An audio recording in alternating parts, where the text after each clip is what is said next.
नमस्कार दोस्तों। आप में से बहुत सारे लोगों का ये डाउट होगा कि ट्रेडिंग या फिर इन्वेस्टिंग के अंदर सपोर्ट और रेजिस्टेंस का यूज़ क्या होता है और हम इसे चार्ट पर कैसे मार्क कर सकते हैं या फिर कौन से सपोर्ट या कौन से रेजिस्टेंस का प्राइस के मूवमेंट पे सबसे ज़्यादा इम्पैक्ट पड़ता है। तो आज की इस वीडियो में मैं आप सबको ये डाउट सॉल्व करने वाला हूँ और साथ ही साथ परफेक्टली सपोर्ट और रेजिस्टेंस मार्क करने की टेक्निक बताने वाला हूँ। So to mark a perfect support and resistance आपको सबसे पहले इन 2 चीज़ों के बारे में समझना पड़ेगा। First, time frame alignment and second, swing points. Let's talk about time frame alignment. आप सबने चार्ट पर देखा होगा वेरियस टाइम फ्रेम्स दिए होते हैं जैसे कि 1 minute, 5 minute, 15 minute, 1 hour, 4 hour, 1 day, 1 week. इतने सारे टाइम फ्रेम्स का फ़ायदा क्या है? तो फ़ायदा ये है कि ये सारे टाइम फ्रेम्स एक दूसरे से लिंक होते हैं इन अ पेयर। इसका मतलब ये है कि एक टाइम फ्रेम पे आप चार्ट को एनालिसिस करते हो जैसे कि सपोर्ट मार्क करना, रेजिस्टेंस मार्क करना, FVG, order blocks, liquidity zones. ये सारी चीज़ों के बारे में हम अगले कुछ वीडियोज़ में बात करेंगे। लेकिन आज मेनली हमारा फ़ोकस सिर्फ़ सपोर्ट और रेजिस्टेंस पे होगा। और दूसरे टाइम फ्रेम पे आप entry, exit, stop loss price set करते हो। ये कुछ पेयर्स हैं जो हमें याद रखना चाहिए। जैसे कि 1 मिनट और 15 minute, 5 minute and 1 hour, 15 minute and 4 hour. तो आप इसे नोट कर लीजिए। इस वीडियो में आगे हम सीखेंगे हायर टाइम फ्रेम पे सपोर्ट रेजिस्टेंस मार्क करना। लेकिन उसके पहले बात करते हैं स्विंग पॉइंट्स के बारे में। चार्ट पे कभी भी स्विंग पॉइंट मार्क करने के लिए हमें लाइव प्राइस के ऊपर और नीचे 3 कैंडल का पैटर्न देखना होता है। अगर हमें हायर स्विंग मार्क करना हो तो देखना होगा कि मिडल कैंडल की विक अपने दोनों साइड कैंडल के विक्स के ऊपर होनी चाहिए। और वैसे ही अगर हमें लोअर स्विंग मार्क करना है तो हमें देखना होगा कि मिडल कैंडल की विक अपने दोनों साइड कैंडल के विक्स से नीचे होनी चाहिए। अभी हम बिटकॉइन की लाइव चार्ट पे आ गए हैं और 15 मिनट टाइम फ्रेम पर चार्ट पे higher and lower swing mark करेंगे। यहाँ पे हमें पैटर्न दिख रहा है जिसमें मिडल कैंडल की विक बाकी 2 कैंडल के ऊपर है। सो हम इसको मार्क कर लेंगे और वैसे ही लोअर स्विंग के लिए देखेंगे।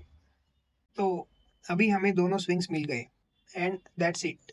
ये अभी हमारे लिए एक्ट करेंगे as a fresh support and resistance price. Traditionally हम कहते हैं कि हमें सपोर्ट पे अगर प्राइस आए तो बाय करना चाहिए एंड रेजिस्टेंस पे प्राइस आए तो सेल करना चाहिए। बट ये स्टेटमेंट 50% ट्रू है एंड 50% फॉल्स है। मार्केट ऐसे बिहेव नहीं करता। मार्केट बायर्स या सेलर्स की साइकोलॉजी के ऊपर डिपेंड करता है।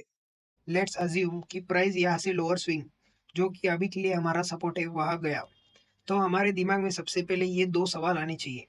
बायर्स या फिर से एक्टिव होंगे और प्राइस को ऊपर ले जाएंगे या फिर सेलर्स टेक ओवर करेंगे और प्राइस को अगले सपोर्ट तक पुश डाउन करेंगे। तो इसका आंसर डिपेंड होता है प्राइस एक्शन एंड वॉल्यूम के ऊपर, जिसके बारे में हम आगे के वीडियोस में बात करेंगे, जहां हम सीखेंगे कि प्राइस एक्शन का यूज करके सपोर्ट और रेजिस्टेंस पे ट्रेड कैसे प्लान करना है। अभी हम देखते हैं सपोर्ट एंड रेजिस्टेंस जोन क्या होता है। Single price and complete zone, इसमें ज़्यादा डिफरेंस नहीं होता। एक एग्जांपल लेते हैं। लेट्स अज्यूम कि एक इंस्टीट्यूशनल इन्वेस्टर है जिसके पास 1000 करोड़ का कैपिटल है। तो ऑब्वियसली वो शॉर्ट टर्म के लिए उसे इन्वेस्ट नहीं करेगा। वो मिनिमम 2 से 3 वीक के लिए अपना ट्रेड होल्ड रखेगा, जिसके लिए उसे चार्ट एनालिसिस भी हायर टाइम फ्रेम पे करना पड़ेगा। और हायर टाइम फ्रेम पर हम एक सिंगल प्राइस को as a support and resistance नहीं मान सकते। इसलिए जो इंस्टीट्यूशनल इन्वेस्टर या ट्रेडर होते हैं वो जोन्स पे ट्रेड करना पसंद करते हैं। तो चलिए देखते हैं सपोर्ट एंड रेजिस्टेंस जोन को कैसे मार्क किया जाता है। तो हम बिटकॉइन पे 4 आवर टाइम फ्रेम पे आ गए और यहाँ हमें देखना है कि मार्केट ने किस प्राइस रेंज पे बार बार एक ही तरह रिएक्ट किया है।